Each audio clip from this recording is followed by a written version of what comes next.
Mehnat qilib yurgan ukalarimiz, oilamni ham tortishim kerak, ertaga uylanaman, xotinni ham ehtiyojini qondirishim kerak, farzandlarim bo'ladi deb tirishqoq yurgan ukalar, tayyor turinglar, sizlarni juda katta sinov kutyapti va juda katta afsuski razochirovание kutyapti. Razochirovание bilasizlarmi nima degani?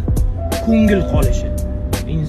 Hayotga mana motivatsiya bilan, entuziazm bilan, hozir harakatlar bilan ko'zingiz olovga yonib, dastavshikman, keyin dastavshikimga bitta mashina olsam, ko'proq daromad qilaman, keyin u mashinani vikipga chiqarib qo'yaman arendaga, o'zimga boshqasini olaman deb, endi zo'r bo'laman deyotgan ukalarim yoki akalarim sizlarga katta ehtimol bilan shunaqa nonko'r, noinsof uchraydi. Chunki siz ular uchun harakat qilasiz, aytganini harakat qilib olib berishga harakat qilasizda va o'sha holatda katta ehtimol bilan u ayollar nima qiladi bilasizlarmi?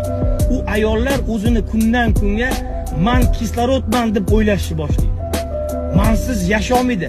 Siz unga majburiyatingizni, erkaklik burchingizni ado qilayotganingizni u zaslabist olishni boshlaydi. Bu meni kompot bo'lib qolgan, bu jalab amimga sig'inadi, mendan boshqa ammi prezident qilib bergan qilib qo'yganman deb u sizni oyoq osti qilishni boshlaydi. Men sizga aytyapman shu gapni.